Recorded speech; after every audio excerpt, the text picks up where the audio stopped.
lines, straight axes, where we have a kind of east-west drag, the Via dell'Abbondanza, as it's called, the Street of Plenty. And that's because if you walk right down here, you'll see a marble fountain with a kind of statue of kind of fertility and wealth. It's like a cornucopia type symbol. And so this is Via dell'Abbondanza, and then it's cut this way as well, actually to the north-south by the Via dei Mercanti. So where these two main axes meet is the Forum, just like in Rome, the heart of the city. This is where not only kind of administrative activities were carried out, but also merchants had their wares surrounded by marketplaces. We have the Temple of Apollo just behind this wall over here to my left, behind that white, what once was a colonnade. But directly in front of us was the altar to the Temple of Jupiter. So you see there's a kind of mix of both religious and business and mercantile activity all within this area of the Forum of Pompeii. As I said a few days ago too on Cortona, obviously there was a monumental volcanic eruption in 79 AD, which not only completely obliterated Pompeii, covered it in ash, but also very much preserved it, which is why it really is the only Roman town still intact. And what I mean by that is, obviously Rome itself continued to develop and grow, and things were built on top of it and knocked down, but really Pompeii was preserved as it was in 79 AD. And we have Pliny the Elder's actual description of when this was happening, when the eruption was happening, because his uncle, Pliny the Elder died. Pliny the Younger wrote about his uncle, Pliny the Elder, who died in the eruption of Pompeii. He was a naval commander, and when the atmosphere started to change in the Naples area, people retreated to the sea and tried to save themselves by getting away in boats. But unfortunately, many of them also died by the sulfuric fumes.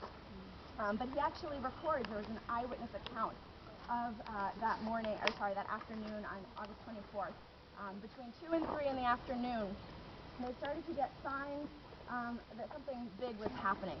And one of the things that Pliny writes about is he sees this enormous cloud come over the Naples area, and he describes it as an umbrella pine. So if you've seen those lovely umbrella pine trees that kind of shoot up at the top, that was basically what he saw in the sky.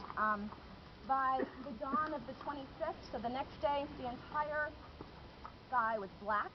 People were starting to smell the fumes, and eventually, by Sunday, the 26th of August, everything had kind of transpired. So it was really 3 days of volcanic eruption. And I just have a quote for you.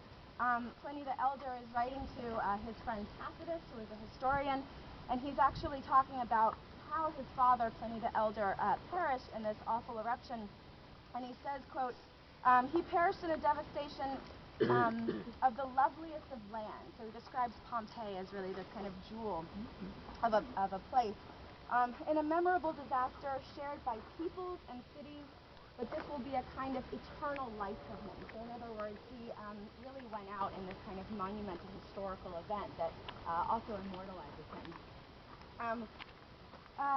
People have been also reported to have been running around with pillows over their heads because of sharp pumice rocks that were falling from the sky. There were flames, obviously, but really it was mostly the gases, it was the fumes that suffocated people, and then eventually the ash submerged everything.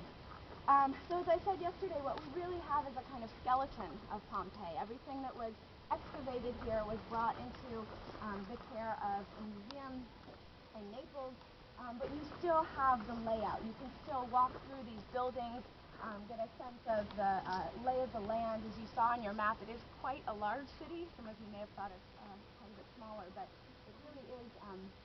It was a good-sized city for its time. You can walk into bakeries and butcher shops, thermopolia, which were basically places you could get hot meals. So you'll see benches or kind of places where there are large bins where they would have the food heated, and you could sit at the bar and have a drink and, you know, I don't know, bread and wine and olive oil or something. Anyway, sorry. The other thing that is really interesting about Pompeii is that you can tell the various social strata. So depending on the size of the house, you can tell how wealthy the people were. Some of you may have seen what was excavated from the House of the Faun. Yesterday, the Alexander the Great mosaic was actually a floor. It was the largest villa in Pompeii. As I said, Pompeii was a retreat for a lot of wealthy Romans. And so you have a sense of kind of the wealth of people living here, as well as other classes as well. They also had what were called insulae, or kind of city blocks that were devoted to apartment buildings. So depending on who you were, you can tell kind of the status of people based on where they lived. A lot of the things that you can still see that aren't in museums are the graffiti on the walls. And obviously there's a lot of modern graffiti, but you'll actually see some of it has been protected, and that is ancient graffiti that's been preserved. In some cases you'll see announcements for someone running for office, a candidate running for office, and then next to it you'll see someone writing something next to it in terms of, you know, he's probably not going to tell the truth or whatever. But you'll see ancient graffiti over and over and over again, little caricatures. It's really kind of fascinating that that's all been preserved. One of the reasons Pompeii was so kind of attractive for people was also that it was very close to the sea, in fact much closer than it is today. So it was a direct line through the Mediterranean and all of the trade routes.